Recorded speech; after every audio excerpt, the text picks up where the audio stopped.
Once we concede, Mr. Sibal, that concede in the sense for the purpose of the hypothesis. We're not putting anything in your mouth, not at all. So I don't misunderstand that. Once we accept the fact that 370 is subject to the amending power under 368, then equally 370 provides for a modality through which 370 itself would come to an end. Well, let's see 370 then, Mullah, and see what modality is. That modality can't be to convert a legislative assembly into a constituent assembly by definition through an executive act under 367(1). Then, Mullah, we have to find the modality within the constitution, not outside it, not vested in an executive power of the union. That cannot be. So if your lordship puts to me, and rightly, that something more had to be done under the Constitution of India, we'd like to know what is that something more. But 370 bracket 3 itself specifies the conditions in which the abrogation can take place. Which is the Constituent Assembly it must be on the recommendation of the Constituent Assembly. So it gives the solution. That is in line with the federated nature of this provision. This is complete federation, whereas we are quasi-federal qua other states. But these are purely federal qua Jammu and Kashmir, because the residuary power vests Manoj in the state. So if you say, Manoj, that C70 sub Article 3 provides that solution, well, that is provided, certainly, but upon the recommendation of the Constituent Assembly. And therefore, according to you, the power is completely lost once the J&K Constituent Assembly comes to an end. Let me even not go that far. I'll assume that there is some power available. It may be 368. Let's say, it's hypothetical. We're not concerned with it. No, Mr. Sibal, no. When you argue, then we'll have to take one. 368 is power to amend the constitution. That's certainly there. Yeah. Now, when we look at 370 clause 3, now the issue would be whether 368 power is still available to amend the constitution. But your lordship is not concerned with it in this matter. No, it is. It's very, very crucial. Because once we accept the fact that Parliament as a sovereign lawmaking body has the power to amend everything, including 368. Yeah. 370. Including 370. Yeah. Then any amendment of 370 may be subject to criticism on the ground of morality, but not power. No, but it's not an action. Maybe it's a political argument, but not a power. It's not an argument of constitutional power. This is not action under 368.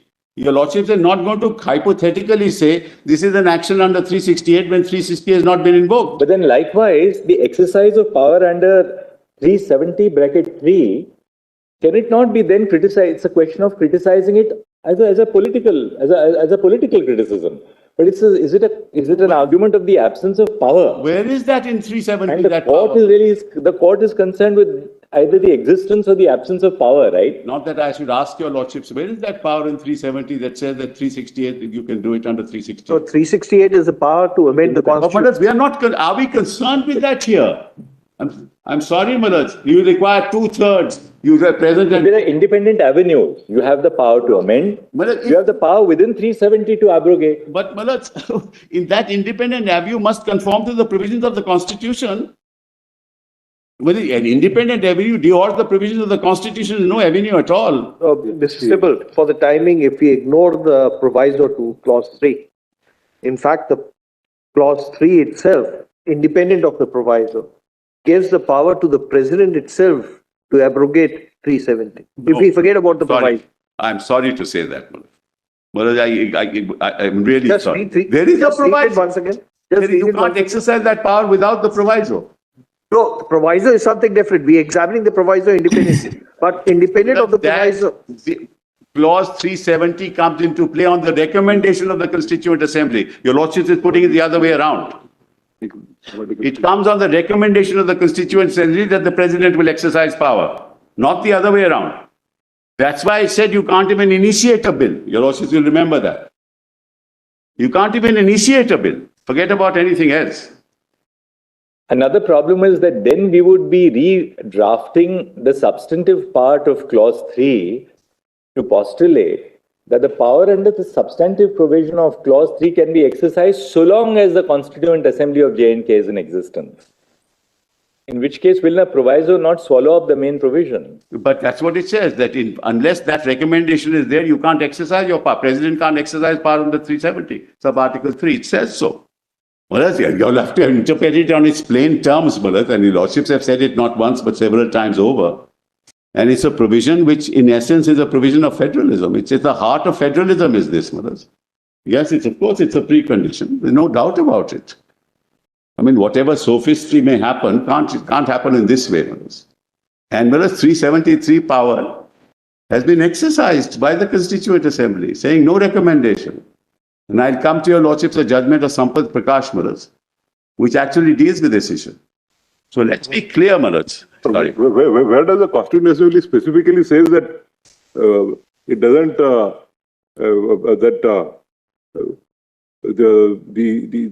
the sub-article 3 will not apply to the. It only says that it only exercises the three choices. First, as to whether it should accede to the Pakistan or to India or to remain independent. Out of three, it decides that it will accede to India. But where does it specifically say that it recommends that sub-article not be available? Let's go back. Let's go back, Maharaj, to 1950, 26th of January, right?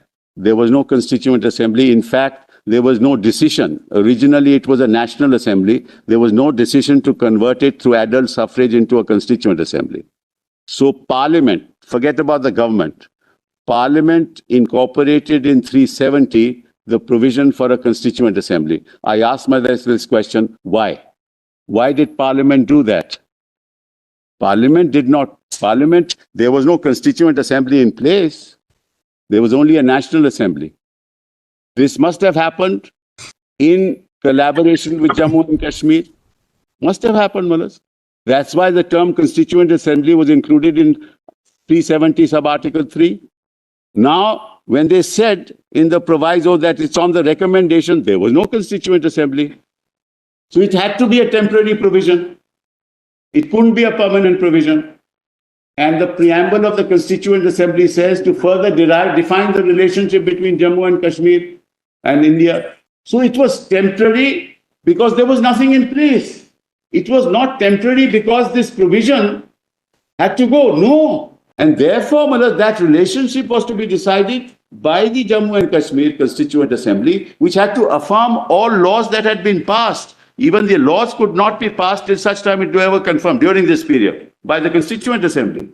So the Constituent Assembly actually was exercising a dual role at that point in time. And the government of India in 1950, in Parliament, recognized that it is the Constituent Assembly on the recommendation of which 370 will be abrogated. There would have been no constitution of Jammu and Kashmir. Let's put it that way. There would be no constitution of Jammu and Kashmir, Maharaj. If 370 had been abrogated, it would be yet another state of India. Mr. Sibal, you made your point now. I think basically as we see it, your argument is in three layers. We looked at the background, the history. We look at 370 in the background, the constitutional history, the other history which we saw pre-independence. We interpret 370 therefore in the context of that history. And then we've gone to the modalities which were followed for abrogation, which you have said is unconstitutional. Now, after having explored this terrain, let's which is the next, how do we now come back to the list of dates, Maharaj. Right. In exercise of the powers conferred by Clause 1 of 370 of the Constitution, the President, with the concurrence of the government of the state of Jammu and Kashmir, could never be done. Because other than 92, 36 and 38, Governor could only act on the aid and advice of the Council of Ministers.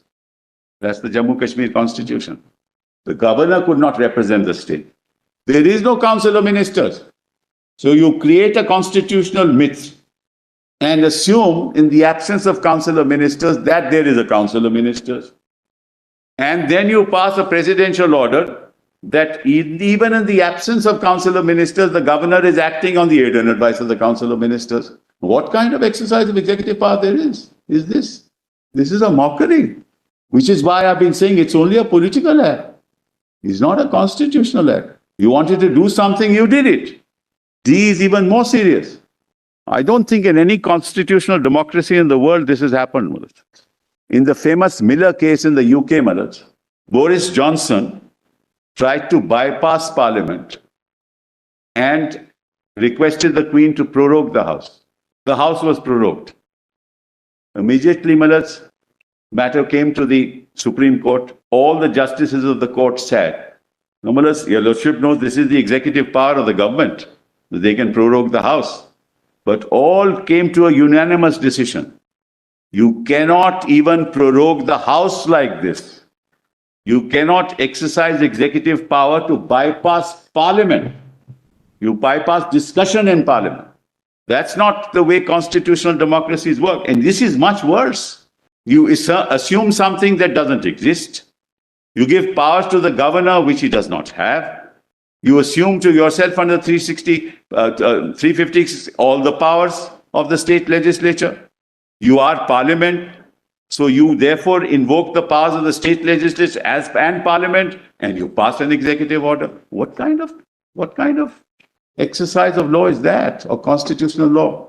And then D, in the proviso to clause 3 of Article 370 of this Constitution, the expression Constituent Assembly of the state referred to in clause 2 shall be the Legislative Assembly of the state. What power does the President have to pass such an order?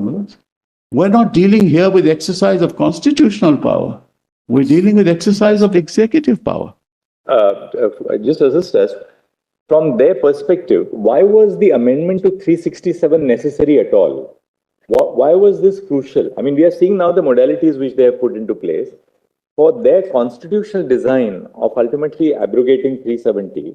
Why was this amendment to 367 necessary? Because, brothers, they themselves gave the power of the Legislative Assembly, which they were exercising in 356 as the Constituent Assembly, and recommended.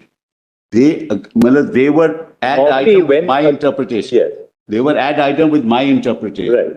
That you needed the recommendation of the Constituent Assembly. So how do you reach there? They constituted the Legislative Assembly as the Constituent Assembly. And what they do is they don't interpret it. They say in Proviso 3 of 370, the expression Constituent Assembly of the state referred to in clause 3 shall read as Legislative Assembly. So they have amended Article 370 of the Constitution.